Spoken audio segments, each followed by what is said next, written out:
The building blocks of our stories, which makes up our mindset, is words, one word at a time. And some of the biggest transformation I've gotten has been inviting in the embodiment piece. What is the form that that word wants to take in my body? What does it take when I feel the word power? When I say I am a powerful man, it took me so long to be able to say that. And I looked in front of a man for fucking an hour and repeated it. And he would rate me like a 5 out of 10, 5 out of 10, 5 out of 10, 7 out of 10, 2 out of 10. He was looking to feel my depth and when he felt me most. And by the end of it, dude, I was fucking bawling and saying it. And then he's like, 10. Now I fucking feel the depth of your heart. So this is how we can train each other and support it from a loving way, from a place of, I'm going to call the best out of you because I want you to live the biggest life possible.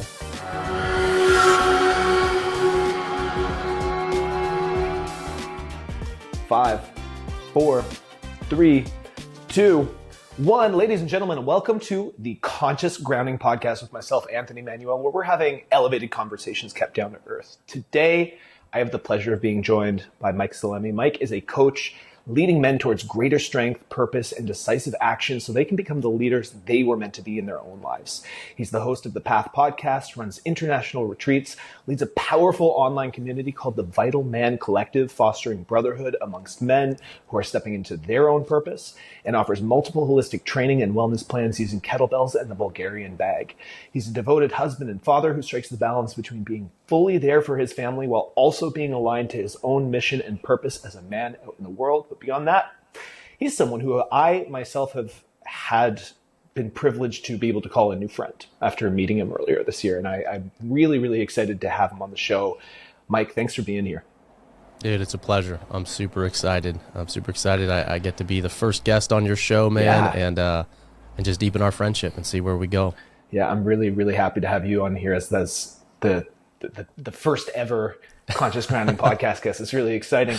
I would love to know, I did that whole intro, but I would love to know from you what your work is all about to you and how you feel about your own mission, what it is that you're bringing forward into the world from your own mouth. What is it that you do and what are you all about? Yeah, what's interesting, like even before you and I hopped on, just getting to hear the things that you're creating, it's in direct parallel to what's most alive in you right now, right? And inviting people to partake in that journey. And I would say mine's been the same thing. My programs, my offerings, like I was first known as a movement guy, kettlebells, Bulgarian bags, competed at a high level in powerlifting, and that was my identity for a long time. And then as things grew, developed, as I developed, as I started working on my own shit, my programs and offerings changed as well. And so the work that I'm doing right now in this very moment is more around helping men specifically. I'll work with some ladies too, but this is like 95% all men that I work with. And it's all around helping men, guiding men, supporting men into stepping into their authentic power with alignment of values and integrity.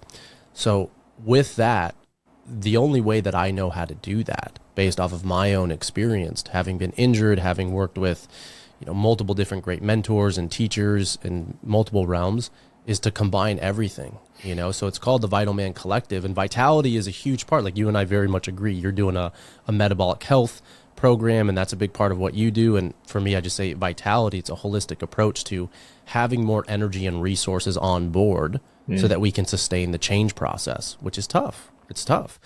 So that's really what I'm about. That's how I'm supporting men. And then I bring in any and all tools that I know have access to, and then bringing in my own unique passion, love, life experience, and just connection to this work and these men.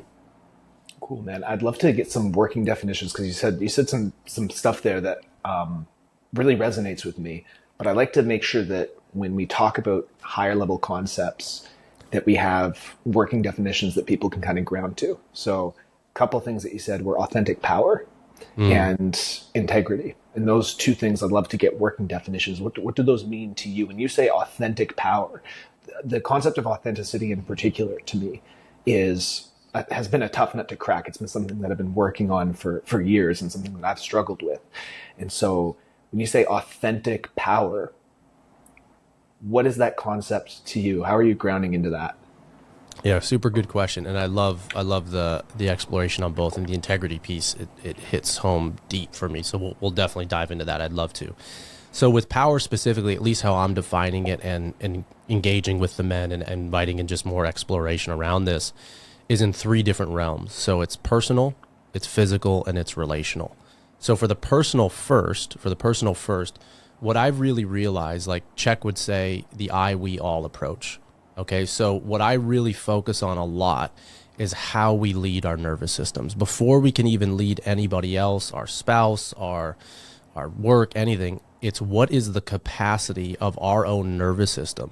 What are the closures that we experience in specific arguments when, I don't know, finances come up? What are the inner beliefs that hold us back? You've done a lot of story work with our homie Chase. Mm-hmm. And that's a lot about doing the excavation work of all of the stories, the limiting beliefs, the assumptions, the interpretations, all of that stuff that are literally, like, the way I envision it is, it's like you're running with a parachute behind you. We have all these different cords and different things holding us back, and we've got these dreams and all this stuff. And we may say, "Oh, I don't know, I deserve to be wealthy, or I deserve to have a good relationship," and yet our nervous system isn't in alignment with that. So a lot of it is increasing our body, our nervous system's capacity to hold more of whatever we're experiencing. So I'll give you a more specific example. So if I'm in just a relationship challenge, and this is in the relational area, but it all stems for me from personal power.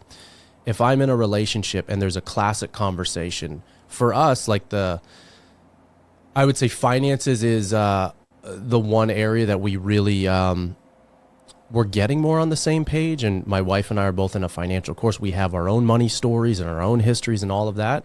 But it's an area that consciously and unconsciously I close.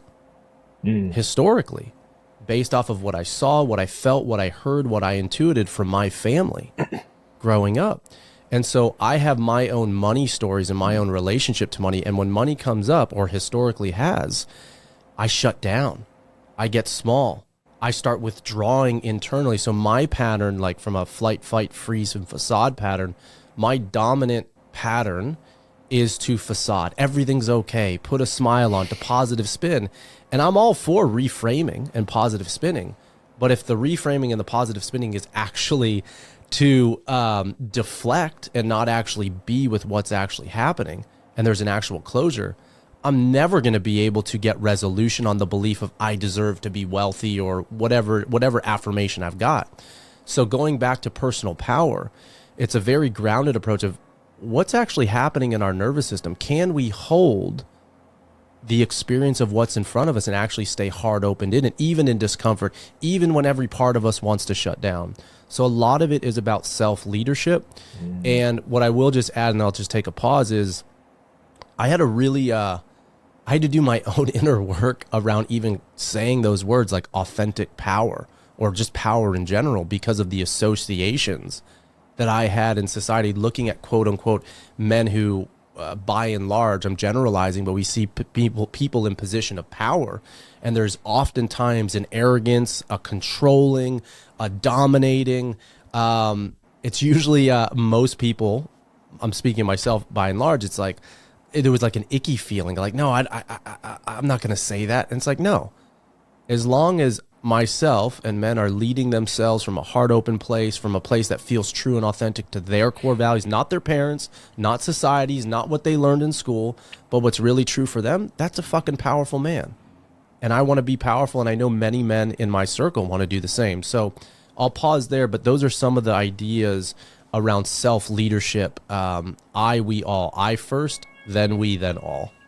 There's a lot of ideas. I mean, there's so much that you just offered there. A couple of thoughts that came up immediately when you were talking about the relationship that we have to different things, specifically your nervous system responding to different affirmations. I remember hearing Joe Dispenza talk about affirmations not making it past your brainstem, where you can say, I'm wealthy, I'm wealthy, I'm wealthy, but your body is like, no, you're not. It's like, I'm loved. It's like your body's like, no, you're not. And we have these experiences. We have these sort of like in our body, in our nervous system, pre-programmed associations with different characteristics. Now, Joe Dispenza's approach is to recondition your body by continually practicing the state and going into meditation and overriding and, kind of creating a somatic experience of these different emotional states or these different associations, as opposed to just trying to do the affirmations in the mirror saying, I'm wealthy, I'm wealthy, I'm wealthy, I'm wealthy. And it just never actually makes it into your nervous system. And I think that's interesting. And I think there's some validity to that, actually being able to make your body feel safe in the emotional experience of different things. But I think that if you're, and I do think the somatic piece is really, really important. I think that actually, because your body is like, it's more unconscious, subconscious. It's not associated with the story. It's more just sort of like this reflexive experience. But I did Joe Dispenza's work for and did his meditations every day for almost 2-3 years. And I got some great results. I had some really, really interesting shifts, but because I never addressed the stories and the associations and the mental frameworks, I think that you kind of have to address it from multiple levels, right? You have to be able to also see not just what is my nervous system's state here, but what are the conscious and unconscious associations do I have with concepts like financial abundance, with concepts like power? I remember someone was telling me about relationship coaching that they were having. And her coach asked her to see how her body responded to the word wife, like being someone's wife. And all the women in that coaching container, kind of came up with their own visceral reactions to the word wife. And it's none of the women in that group would have said that they didn't want to have a husband or a partner or get married and be in a loving relationship. But they all had, some of them had this really kind of squirmy, icky reaction to the word and the idea of being someone's wife. And so those stories and those associations, they kind of have to be worked out. They have to be teased out a little bit, and kind of, if you want to embody something, you kind of have to have an alignment with a positive definition of that thing for yourself in your life. And it's not just, it's not just saying the words over and over and over again. It's not just sitting there and meditating and, creating the feeling in your body over and over. It's actually doing the work and really earnestly trying to change your stories and associations with different ideas and different identities, different aspects of your identity. Yeah, I appreciate that, because with every word, even before the word, there's an energy behind the word, right? The words are important, absolutely, super important, and there's an energy connected to it. So even when, if anybody's having, I don't know, let's just take nonviolent communication as a framework that many people are aware of, right? There's typically, it's a very simple framework. There's other ones, imago dialogue and stuff, but NVC is, the simple framework is you share an objective observation, then you share a feeling, then you share a need, then you share a genuine request.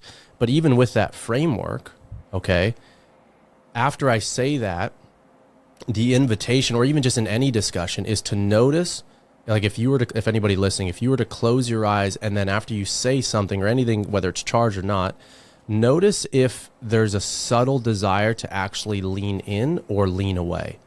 It could be very, very subtle, but you'll notice that your body will actually move, will shift, and it might be really, really subtle. What does leaning in represent? Well, leaning in could be tell me more, unconscious, oh, I want more. Or maybe it's a different energy of an intensity, a challenging, maybe moving away just slightly. You may not even feel or see your body move, but it's so subtle. And that's why having a practice of centering, where we can find our center energetically and then noticing what happens. Do I want to move away from this person? Do I want to, is this too much maybe? Are they sharing too much? Can I handle this? Or am I turned off? Or am I scared? How the body responds in any given moment really tells a lot. I mean, what is it, even just body language is way more communicative or way more expressive oftentimes than even our words. So I love how you bring in the embodiment piece in one way in recent years. Now, this is probably in the last 3-ish years, and this is what I really feel has helped me unlock a lot more depth in this work.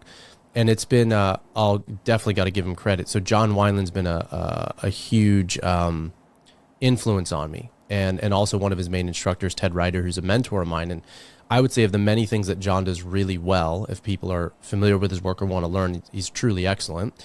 I would say he stands out in the realm of embodiment. And so a lot of the practice, the personal practice, so we can connect this to the personal power discussion. A lot of what he does is he will he'll put men in challenging physical positions. So like, I'll give you just an example. So like if anybody listening is familiar with like a horse stance position. So in martial arts, it's like a wide stance, you squat and you fucking hold it, right? Whatever the arms are doing, maybe you're imagining you're holding a beach ball, arms overhead, whatever it is, but that's a challenging posture depending on the depth that you go.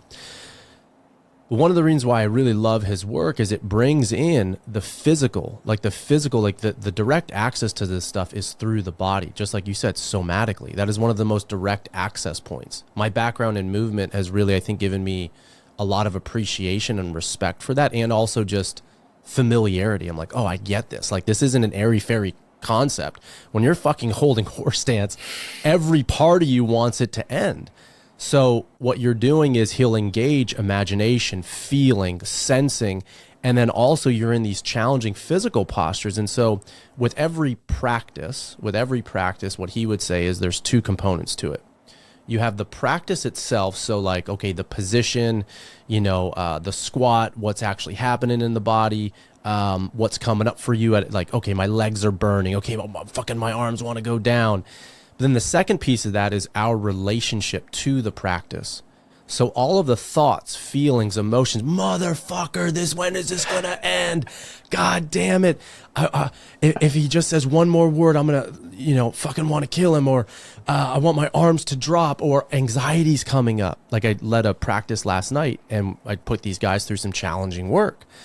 But in that place of the relationship to the practice, the real work, honestly, is seeing how are those stories that are coming up under what you're making it mean also showing up in every other area of your life or in some particular area. So when you want to pop out, when you want to check out, when you want it to end, how is that also showing, to the example earlier, when I have a financial conversation in the past with my wife, and every time it gets hard, I want to collapse. I want to put my fucking arms down. So the whole practice is to hold the pose.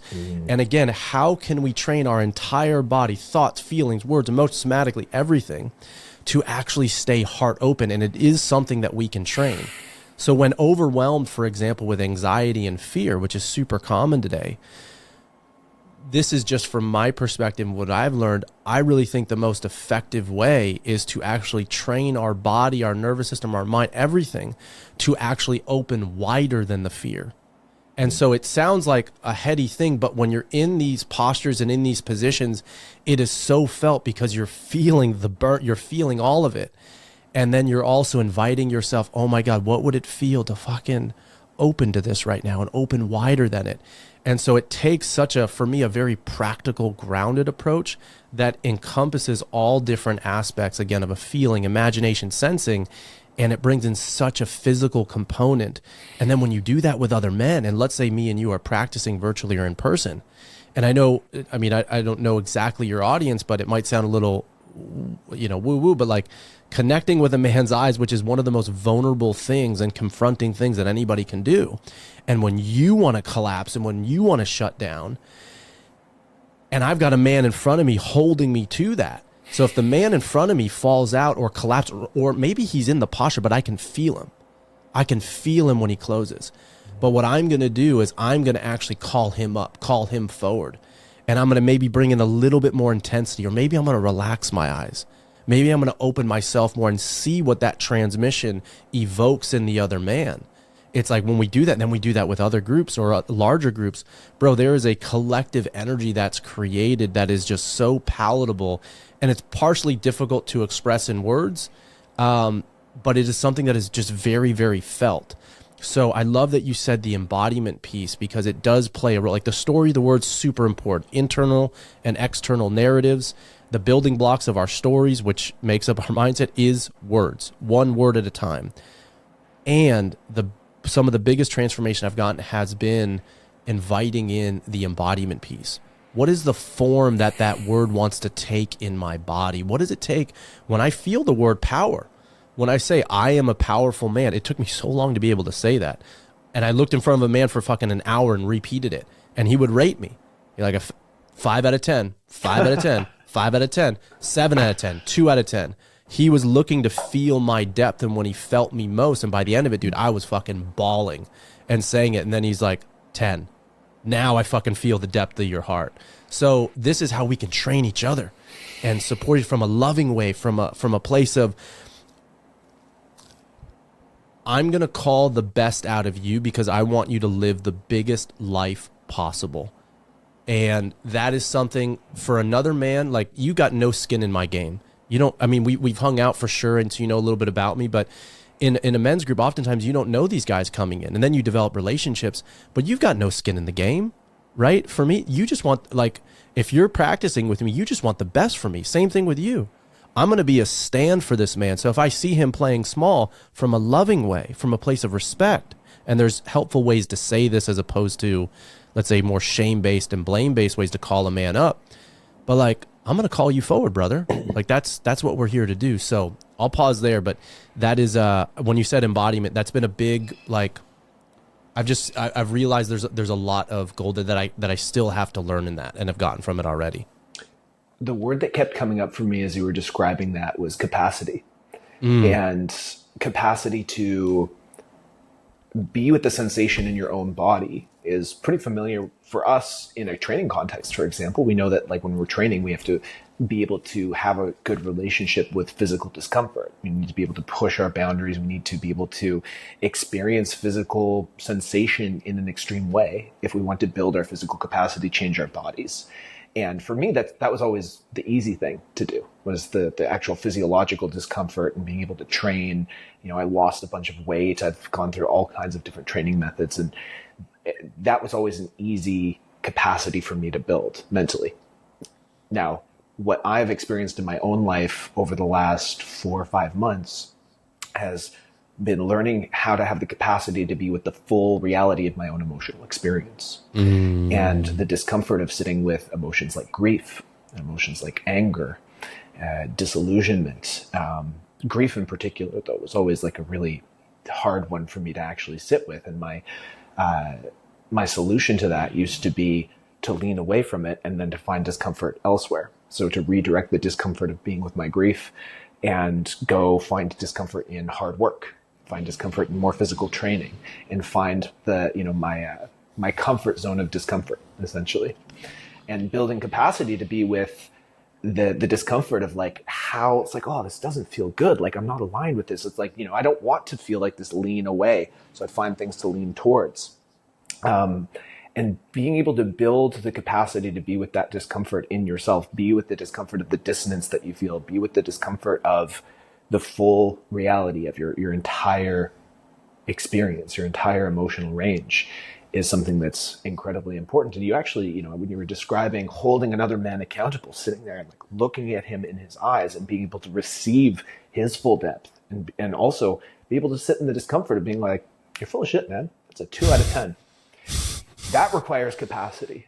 That requires capacity to sit with discomfort too, because that's hard to say to another man. Fuck yeah. Especially if you've been conditioned to not want to disrupt people or not want to upset people. If the ability to give critical feedback gives you your discomfort in your own body, you need to build the capacity to be with that. That's the capacity to have hard conversations. And that was something that I had to learn too. You know, like the whole people-pleasing pathology that people talk about is the inability to be with the discomfort of making other people uncomfortable. And so building capacity, it just like, that's what kept coming up for me, was like this range of like, how much can you be with the reality of your own experience? How much can you hold of yourself and of others? And that's just what kept coming up for me there. Yeah, I love that, man. And that also, I don't want to jump around too much because now I'm seeing like things kind of getting interwoven in these concepts. But, you know, with physical, you know, power specifically, a lot of what I'm focusing on is the physical training to train the physical body, but there's also that embodiment piece that's connected to it. So this also blends or bleeds into that. And I'll even tie in the integrity piece. So like a lot of times when people speak about integrity, like Don Miguel Ruiz, right? The Four Agreements, like the integrity of your word, which I think is super valuable. Like, I think that is, I mean, if we just clean up that by itself, fucking so much in life can change. So the integrity of our word, super important. Like, do we do what we say we're going to do? Do our words have value? Because by and large, most men's words don't mean shit. They just don't. Like, and so what ends up happening is if we keep not honoring our word, like over time, that's one of the things that erodes and tear down self-confidence, self-esteem, that ruins trustability within ourselves and in relationship. And just focusing on that, that's why like when guys come into the program, the first month, we do what's called an integrity inventory. And so we look at from 3 different aspects of integrity, because integrity, so I'll break this down in a few ways. So the masculine, I know, again, going back to words trigger, like words bring up a lot, words hold meaning. So if you don't like the word masculine, we can call it yang, we can call it alpha, you can go masculine to alpha, omega, whatever you want to do, but just please bear with me with the concept and even just set aside for a moment just to bear with me. But the masculine in all of us is focused on the number one thing it's geared towards. The number one thing is freedom. But the masculine is associated with awareness, consciousness, stillness. It is the never changing, the unbroken, the stillness, the integrals, the center column of the spine is the masculine. Okay. The feminine, our feminine, not just women, but our own feminine, is anything associated with thoughts, feelings, emotion, anything associated with movement. Okay. So when it comes to integrity, the integrity of our word. So think about like the Colosseum, right? The Colosseum, I don't even know how many thousands of years it's been there, bro, but it's been there a long time, right? That building has integrity. Like some buildings today haven't even lasted like freaking 50 years, 30 years. How much integrity, how much trustability, how much solidity does that building have in comparison to the Colosseum? The Colosseum has been there and will continue to be there. It's trustable. It's solid. It's still. It's like never changing. So the integrity of our word, one component of integrity, right? Our solidity as a man. How solid do we feel in our own body? But then the second one is what I just said, the integrity of our actual body. And I think that's what people forget or don't even realize. Like there is, when we see a man who is stepping into physical integrity, like this is why so much of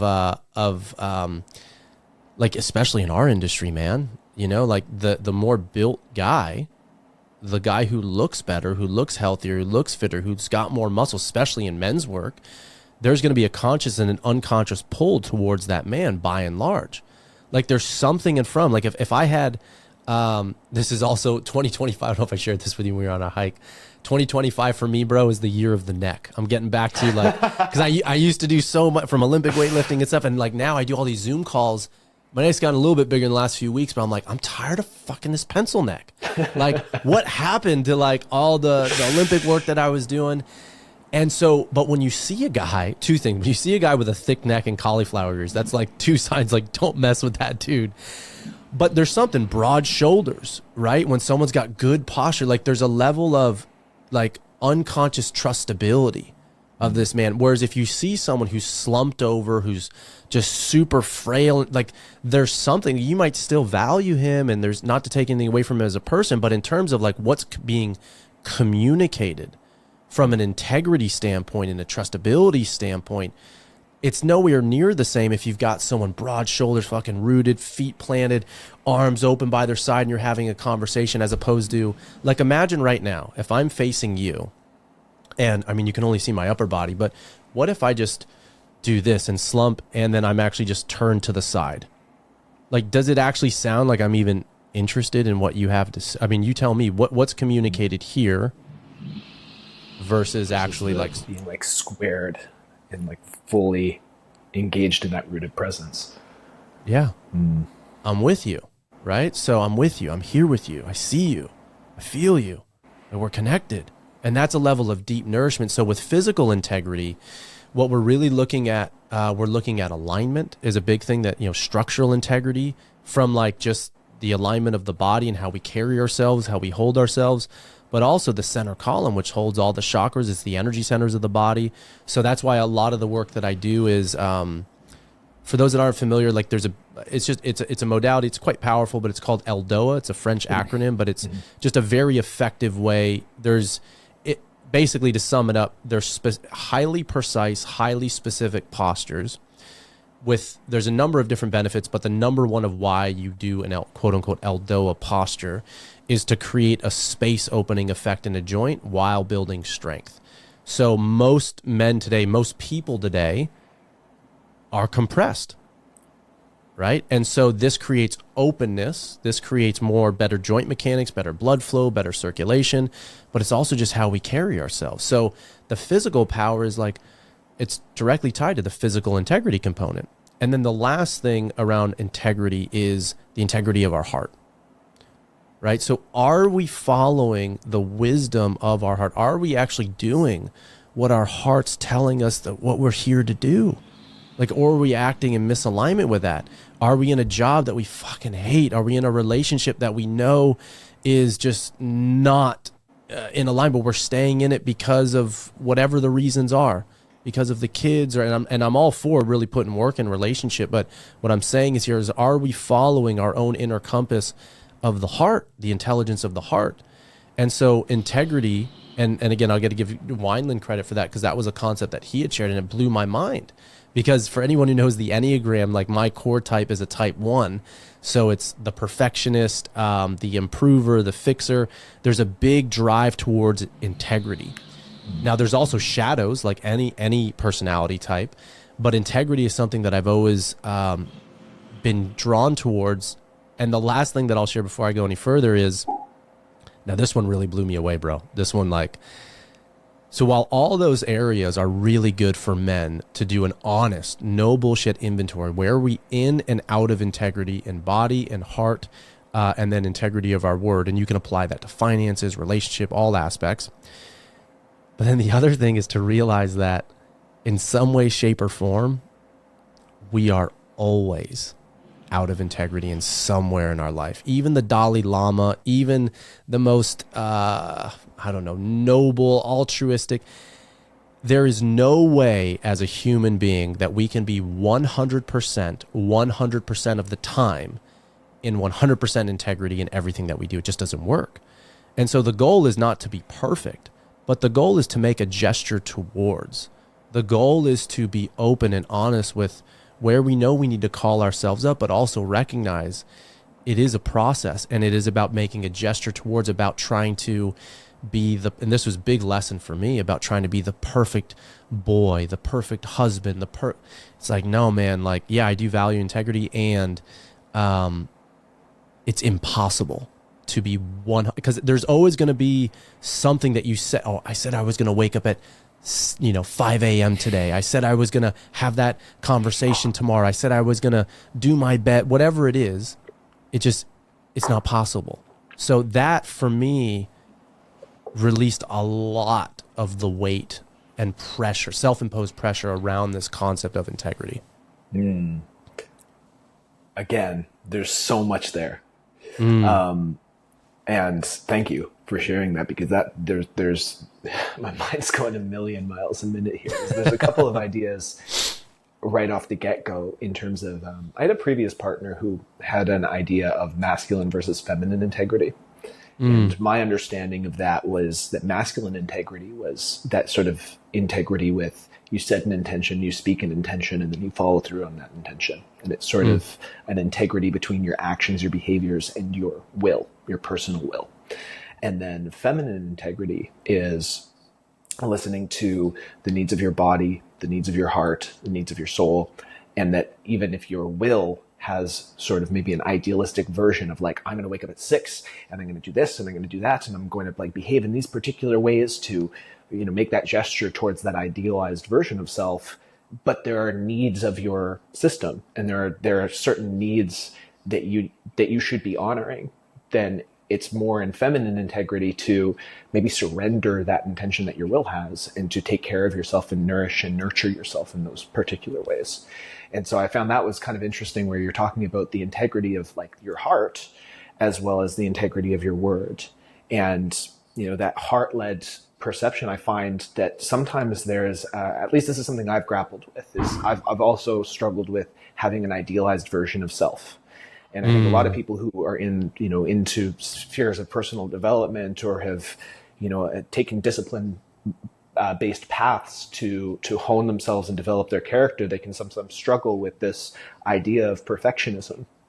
And that has led me to abandon things that really feel true to my soul and true to my heart and true to my, true to my essence, because it doesn't fit this idealized version of self. And sometimes that idealized version of myself is even conditioned through what I think sounds good from other people's work, or, is something that like maybe I shame myself for, and that I feel like I have to my ideal of myself is actually conditioning. And that's why it's like these practices of seeing like, what are my stories? What do I lean towards? What do I lean away from? What am I resistant to? That kind of gives you a sense of like, where is your conditioning? Where is your, what reality are you creating unconsciously with your stories as well? I love this idea of, I want to just share a practice that's really helped me with that whole perfectionism thing and that gesture towards, because likewise, it's like one of the biggest challenges in my own life has just been like, I'm not fucking perfect and I hate myself for it. And so one of the things that, like today, for example, I woke up at 7:30 instead of 6 because I couldn't fall asleep last night. I was like, God, I'm recording all these podcasts today. I'm like, I need more than 3 hours of sleep. God damn. And like my whole thing has been like, I've dialed in my routine, and I have like, I got to journal in the morning, I got to meditate, I got to do all these things, and I got to do my work. And like, I planned my whole day around like this podcast episode. And then I woke up an hour and a half later than I planned to. And it was fine. The world didn't end. And what I've been doing lately is I've been tracking about 6 different behaviors, which is journaling, meditating, 2 focused work blocks, training, and then a written reflection on my, like I'll read and do a written reflection. I track those 6 behaviors every day. And I have a little Notion dashboard where I track them. And I can see, and I'm taking notes every time I'm like, in 2 of them, I open up my Notion dashboard, I take notes on how it went. And I've done it for about, I want to say like 23, 24 days now. And I can, when I have it all out there, I can see the general trajectory of like how consistent I'm being with these things, like how in integrity with these intentions I'm being. And what's useful about that is that, if I fall off a couple of days, I can see where that happens, and I can put context as to like why that happens. And for me, it's churned, rather than feeling like I need to be in perfect integrity, because we're not in perfect integrity all the time. There's areas, there's circumstances, there's moments where we falter, but that allows me to have like the reflection of making it an iterative process. And like you said, it's a gesture towards, where it's like, I can't expect myself to be fully in alignment to these behaviors 100% of the time, always. I can't expect myself to, just be this person no matter what, but I kind of want to know why I'm not and when I'm not. And see if there's areas of opportunity for me to, like you said, come fully, more deeply into integrity with that over time, to iterate, to prepare, to refine, and to give myself the grace and the acceptance of like, perfection is just a stupid goal. But the gesture towards is something that's really powerful, and creating feedback mechanisms, whether that's a community, and whether that's a coach, whether that's a mentor, whether that's, like a collective that you're a part of, whether that is, tools like I'm using, which is just this like little checkbox tracker that I have where I'm, writing little reflections, having some form of iterative feedback to allow yourself to refine over time. It's nice, because then you're becoming more process as opposed to outcome oriented. And that just, it's funny because as soon as you're more process oriented, it's like a whole Bhagavad Gita thing. The more process oriented you are versus outcome oriented, the better the outcomes tend to be anyway. Yeah, I love that, man. I don't think I had actually. So one of the coaches I had, this is when I was competing. This was probably back in like, I'm trying to think of what year. I think this was like in 2013. I was working with Czech, and I, up until that, maybe I did, but wasn't super aware of it. But like, he actually had to teach me what is a process goal. Hmm. Like, it wasn't even like, it was either you win or you're a fucking piece of shit. And that was the inner dialogue. And so like, if I competed and didn't win or didn't hit the number or something went wrong, like there was so much weight that I had placed on it. And so just learning process goals are ways to celebrate along the way, ways to even, because that's, anybody who has high perfectionist tendencies. So like so with any of these behaviors, there's there is core beliefs tied to them. So like all of us have most always one belief, but there's usually a small handful of beliefs that inform so much of how we think, behave, and operate in the world. So the core belief for someone who is, let's just say, has a core type as a perfectionist, is there is a belief that I am imperfect and the world is imperfect, that there's something wrong with me. There's oftentimes a fear of making mistakes, and there's a shame associated with I am bad. So if that is the default belief, whether it was learned, because these belief structures, from my understanding, get learned in the pre-verbal phase, the first 18 months of life. And again, it's what we feel, what we see, what we hear, and what we intuit at such a young age. And maybe some of it's past life, maybe it's whatever, I don't know. But by and large, in that phase, that's when we take on unconsciously these beliefs. And so unconsciously, for example, if there's a belief, which I super resonate with since I was deep youngest boy, that there's something wrong with me, then consciously and unconsciously, how I behave, act is going to be the perfectionist, to do everything quote unquote right, to be the good boy, because the sting of there's something wrong with me is so deep. And in fact, for even years, I would wake up and nothing would happen. Like there would be nothing. I would wake up, like it wasn't like I did anything, and I would feel anxiety and stress. And I immediately would think I did something wrong.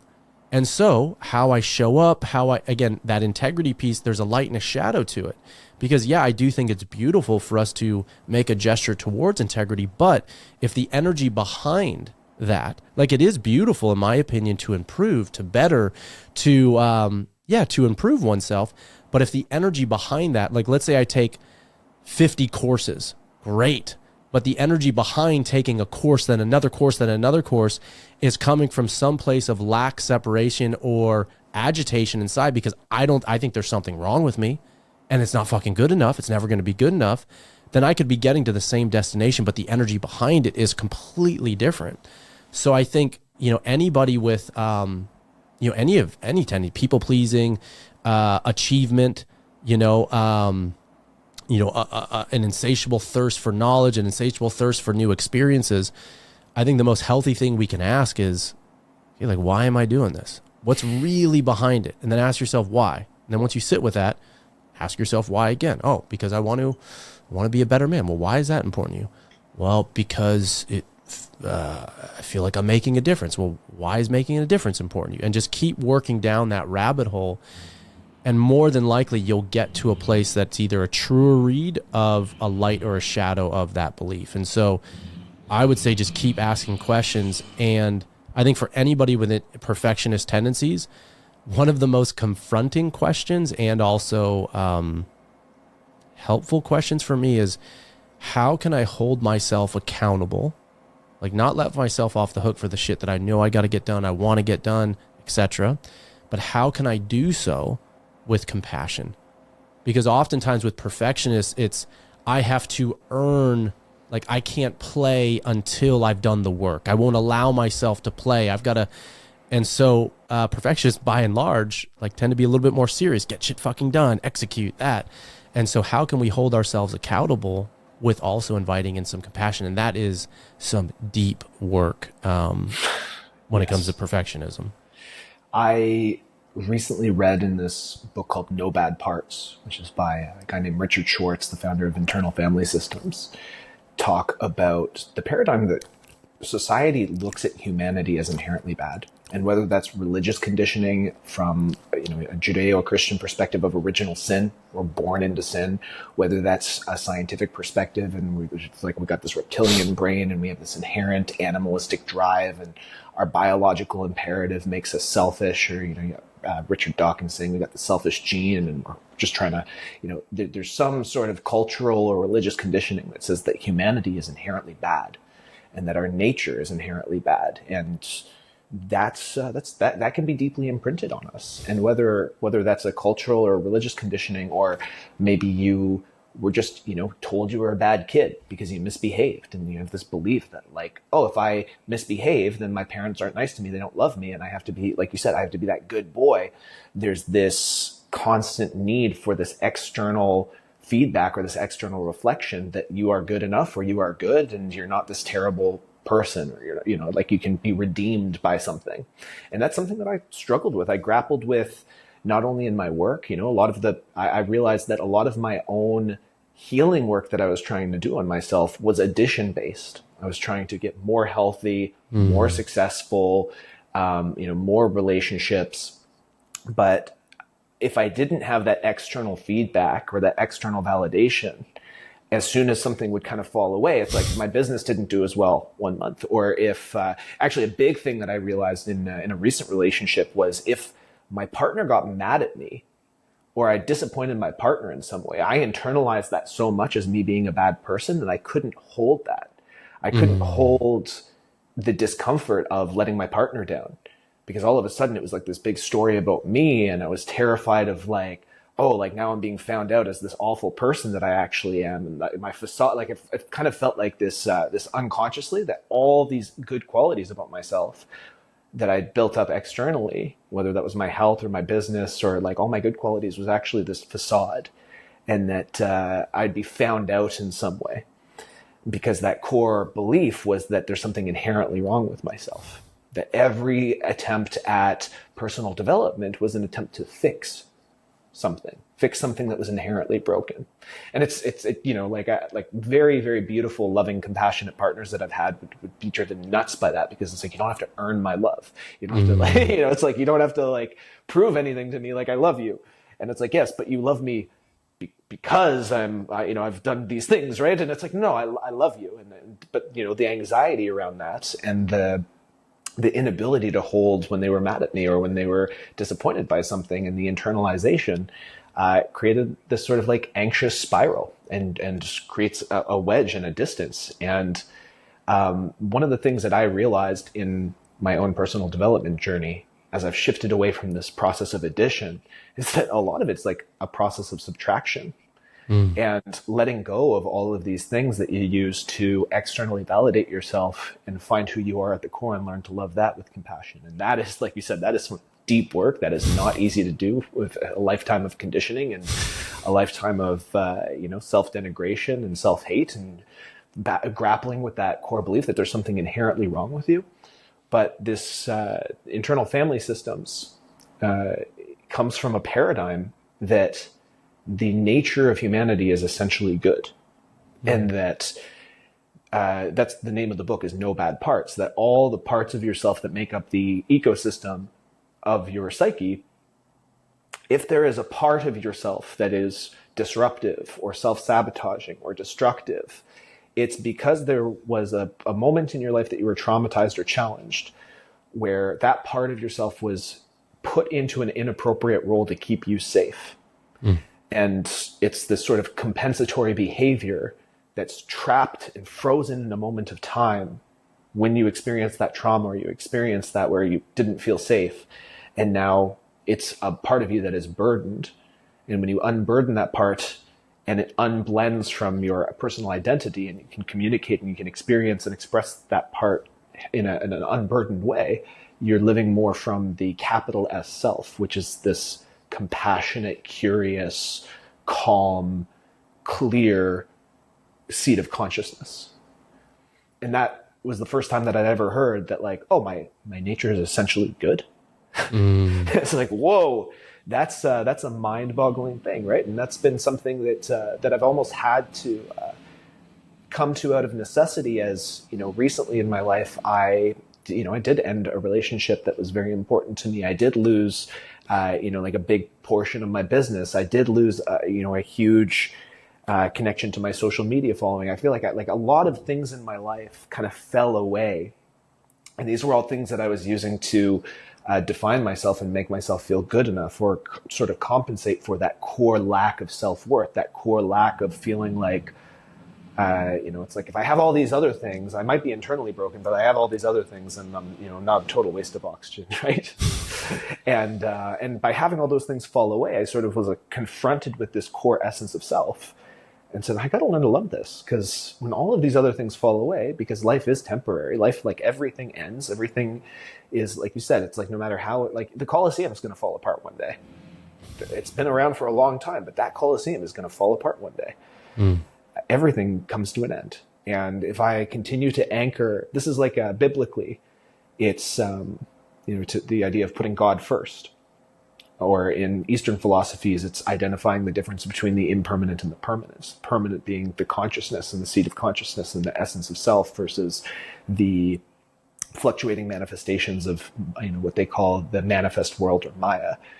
Everything is in flux. Everything is temporary. If you continue to anchor to these temporary things, when they eventually fall away and you don't have a core essence of self-love, shit's going to fall apart, man. Shit's going to hit the fan.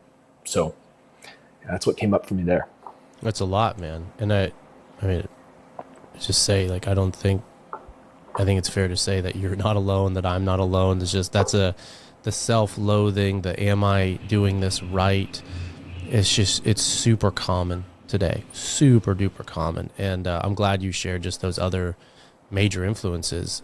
Like religion's been a major influence. Like, dude, when growing up, man, so I went to, I don't know what it stands for, but CCD. So like when you're a little kid, like Catholic schooling. My parents are both from Sicily, grew up Roman Catholic, went to, what was it? I don't know. It was Franciscan high school, basically a Christianity-based high school, Jesuit college, won fucking every religion award. Like, talk about like the I am bad, like, and I thrived in that, right? Because I was like, if I can win these awards, if I can do all that, and there was a lot, like the self-talk that was going on, like the internal and external, but mainly internal dialogue and internal narratives was just really heavy, really, really heavy. So it's taken a long time, but all that to say is the essential nature piece.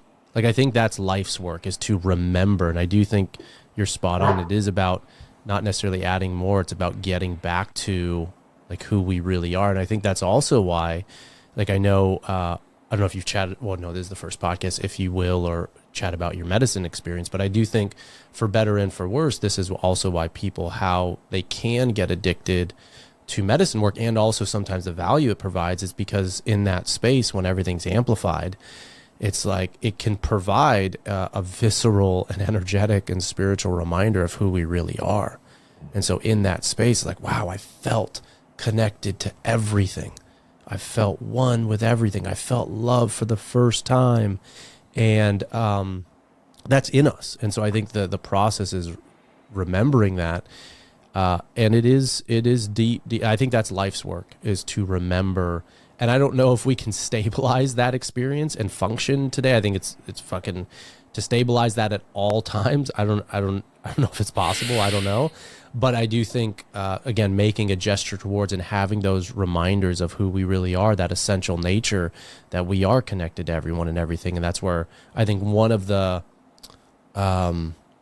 benefits, or like the role that plant medicine can play, of course, when done like mindfully and all the things, setting, etc., like it can provide an access point to remind us, like, fuck. And once you've had that reminder, not even on plant medicine, you can definitely access it outside. Definitely. That's why none of my retreats have plant medicines, is because that, like, through breath work, through somatic breath work, through some of these other potent tools, through the sweat lodge, through meditation, like, we can access these states. It might just take more work, might take more time, more reps, or whatever. Maybe not, but that essential nature piece, I think, is huge. And I think that is life's work for all of us, to remember like who we really are before the conditioning, before all of that. And then, the layer above that is to understand those patterns, where they came from. Was it religion? Was it mom? Was it dad? Was I acting in compliance to mom and dad? Was I acting in defiance to mom and dad? So all those imprints, I think that's also life's work, but it's also, I think, more workable. Like, we can, with tools like story work and stuff like that, like we can start, yeah, looking back to figure out what are those memories that are still holding an energetic hold on some of the aspects in our life that we want to move forward for, but no matter how much we do, it feels like we're standing in mud. So just in that same vein of this idea of, is it realistic to be able to sustain and hold that state of consciousness where you're aware of being one with everything, that sort of that core essence. I think it's the same principle of like, we're never in perfect integrity with anything, and it's going to be a gesture towards. And I think things like plant medicine, it's interesting is, for context, I'm going to do a full solo episode describing the whole thing, but I did ayahuasca for the first time last month.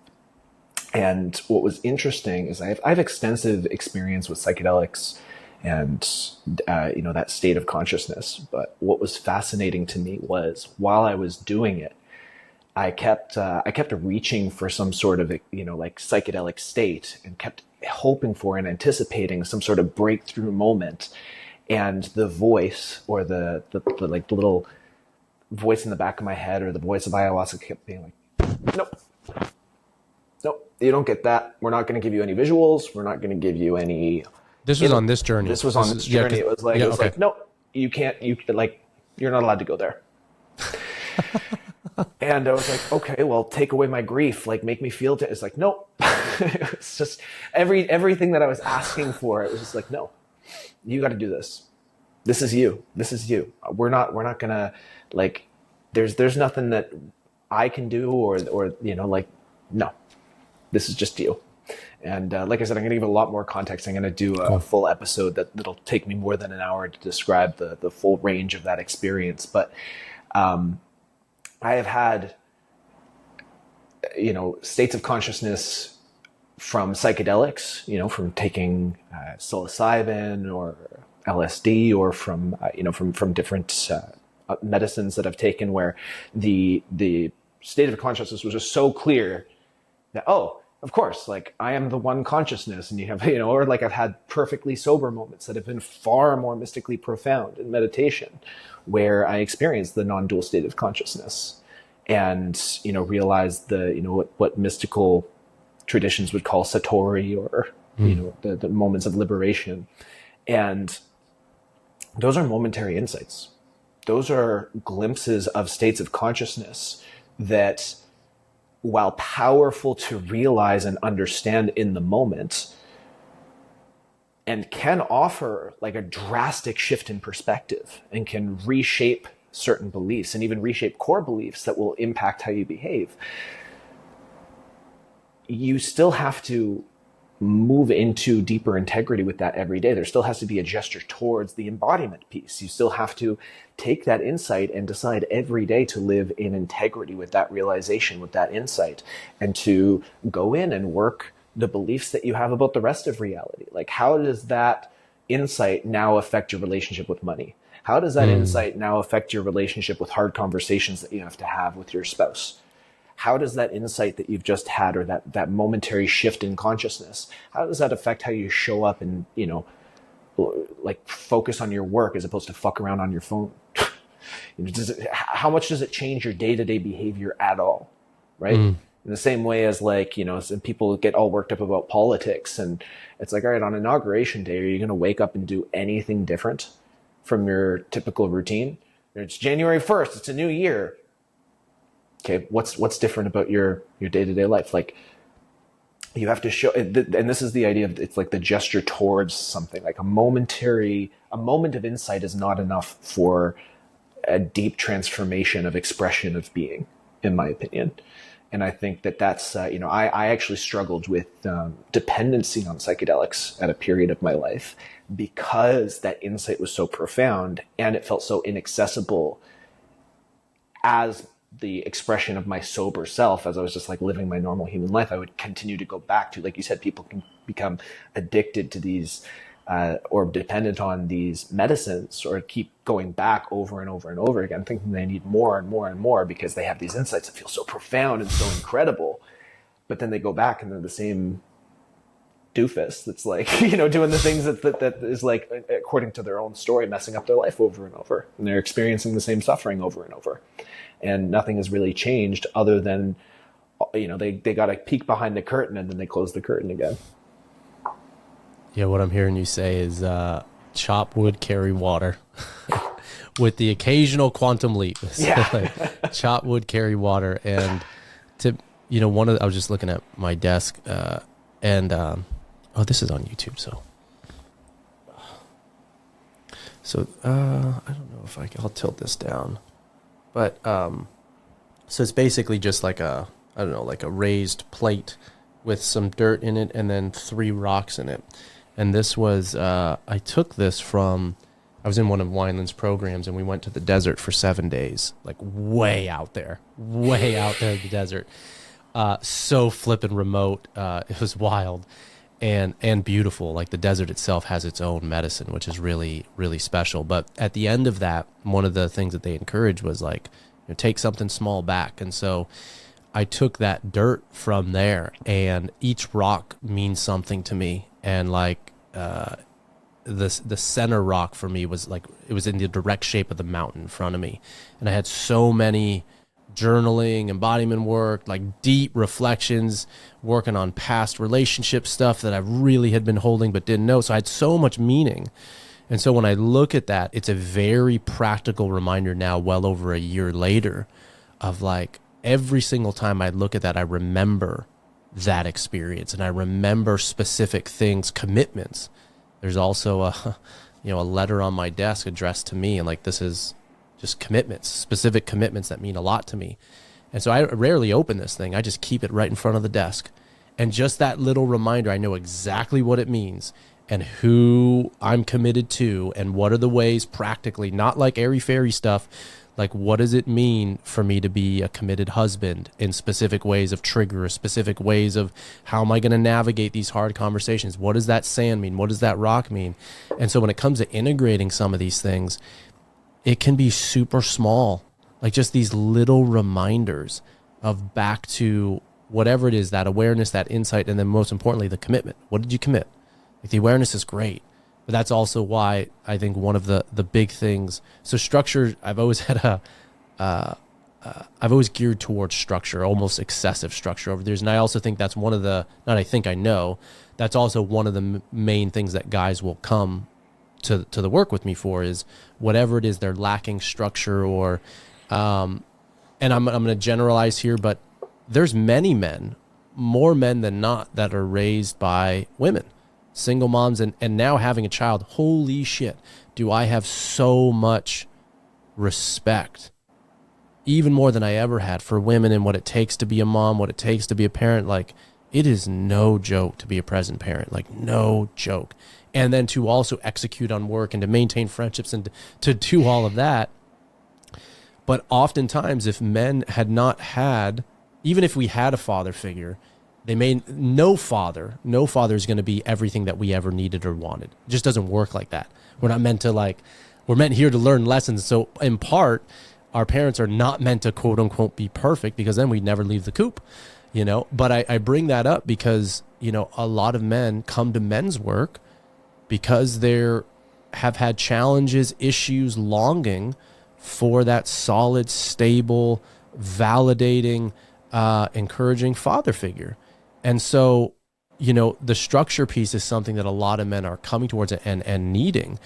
And so when it comes to like those reminders, having just little reminders in front of you and taking action on it. I've got so many guys coming to these containers that have done a lot of work, like a lot of work. And it's like, damn, like, you're coming, like, you've done all these certifications, all these programs. Like, what are you here for? And then you just peel back the layers and like, yeah, you can see it. Like, they're just mainly just not taking action on the things that they know they need to do. And they're looking for, loving accountability and to be around other men and to get that structure that they were never received. So they have to look outside themselves to kind of, how do they find these models, or how can they surround themselves? And so with men who are embodying stuff like this and in a container, so taking action is like the ceremony. I mean, not honestly, I do think there can be massive healing in some of these experiences, not to take anything away from the peak experience, but truly to echo back your point, if there's not an action and a commitment behind it, I don't want to say was it worth it, but that's everyone's judgment and that's up to them. But I think it's borderline disrespectful to the self. If medicine, like it's just borderline disrespectful to not take this stuff to heart. And that's not meaning perfection. I'm not saying that, just to be clear, at all. It's that gesture towards, it's whatever it is, integrity inventory or your 6 practices or having a little rock on your desk to remind you or a letter, like that's the commitment. I committed to give just a very honest example. When it comes to financial discussions right now in the family, those only happen in a container. Like we're not going to be driving when my son's crying in the car, going to a doctor's appointment. We're not doing that shit. We're not, it runs too deep and it's not productive. It's not healthy. It's not connective. It's the opposite of that. So right now, my commitment is when we have financial discussions, we do so after Luca goes to bed or when he's being watched by one of our parents, and we sit down and we create a container for it. And I bring my best self. I bring my best practice to that conversation, knowing that I'm walking into, some potential triggers. And so that's why that letter's right there. That's one of the direct ones. And so these little reminders can go a long way. So it doesn't have to be, to just sum it up, like it doesn't have to be crazy stuff. It's just like, what's the littlest stuff that's going to be that reminder that you need to integrate and to maintain and to take action? Yeah, that's, I was very deep into habit psychology for quite some time because that was something that I struggled with. It was like the consistency of taking action. For me, the story was like, oh, I'm ADHD and I have a hard time with procrastination. But then I read books like Deep Work by Cal Newport, Atomic Habits by James Clear. And one of the big things was this idea of environmental triggers where, if your phone is just sitting on your bedside table and you use it as your alarm, that's like an environmental trigger. You turn off your alarm. The first thing you do is look at Instagram. So that's like a negative environmental trigger versus if you have a rock or a dish with like dirt from the desert and 3 rocks that have like deep spiritual meaning to you. And every time you sit down, you're just like, you're confronted with the energy of this. That's going to create some sort of a trigger within you. It's going to activate that state of consciousness within you.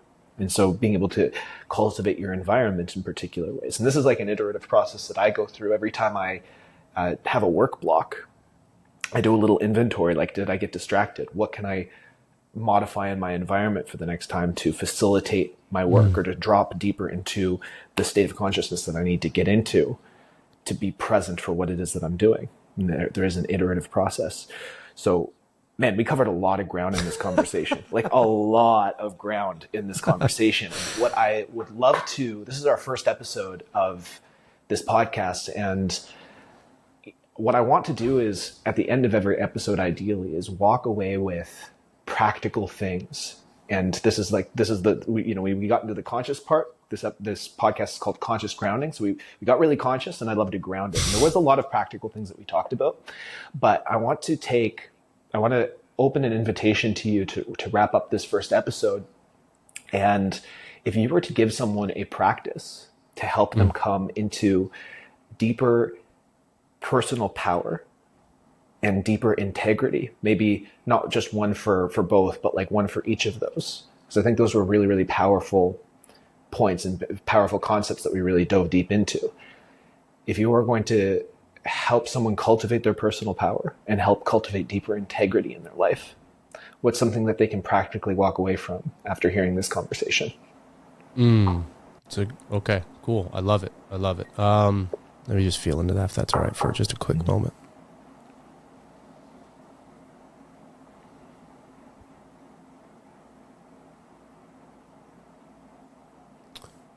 So with the personal power piece, I would say like to just keep it super simple.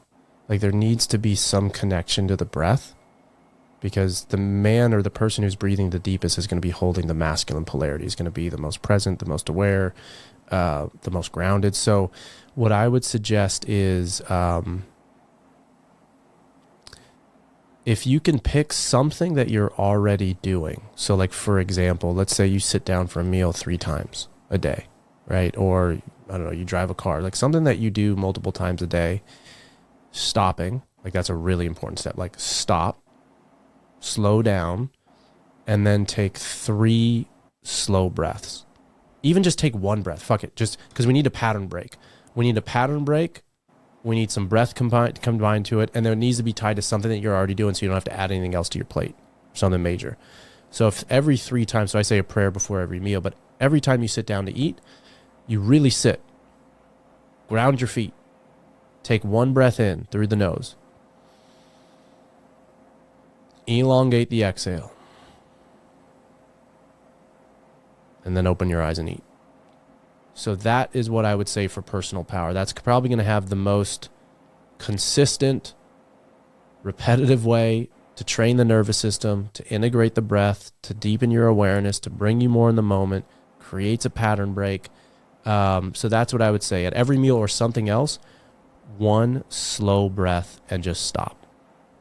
That would be like super simple, very actionable, and leading your own nervous system in that way. On the integrity piece, I would even just going back with an inventory. Like you can use what we talked about if you want to go deeper. So body, heart, and word, or just create a list. Where are you out of integrity? You know, really, like, you know where you're out of integrity. Like I know where I'm out of integrity. So make a list and just sit with that. And then your job, if you choose to accept it, your task, if you choose to accept it, is to start checking off some boxes. But then also remember the practice, there's a practice, that's the practice, the integrity inventory, but there's a practice underneath the practice. So how does it feel? What comes up inside you? What's the resistance that comes up? What does it also feel when you also execute some of these things that you've been out of integrity? What gets unlocked inside of you? You know, does it increase it? Likely when you hit something good, like it's going to increase your sense of internal freedom. Might even liberate some energy. You might get more vitality. So the first practice was breath. The second practice is inventory. Where are you out of integrity? Start knocking shit out and then reflect. What actually comes up inside you, for better and for worse? It's all good. Welcome it all and see what's there. Those are the 2 things that I would say for personal power and integrity that feel actionable and bite-sized enough that hopefully someone who's just listening can literally do that like right now, right after this show. I really love that. I think that building awareness first and foremost is the first step to anything. And, there's this idea that you can't slay a monster whose name you don't know. You can't slay a dragon that's not named. And so, even doing that inventory of the places that you're out of integrity is huge. That starting point, and then cultivating deeper awareness through the breath. Thank you so much for that, man. And so guys, this was episode 1 of the Conscious Grounding Podcast. If you want to learn more about Mike's work, which I think you should, go check out the show notes, whether you're watching on YouTube, on Spotify, on iTunes. I'm going to leave some links in the description where you can go check out his Instagrams, check out his work, his offerings, and just go connect with him because he's an amazing person, as you could probably tell from this conversation so far. If you want to check out my community, where we're doing daily calls, or at least calls throughout the week, where we're actually dropping in together and learning how to focus and cultivate that awareness and getting that reflective sort of, so that those reflections in a community setting. You can also check the link out for collective individuation, where we're doing deep focus, deep work, and a bunch of other things about metabolic health and all kinds of stuff. I don't have enough time to give you a full pitch. Just go check it out. Click the link.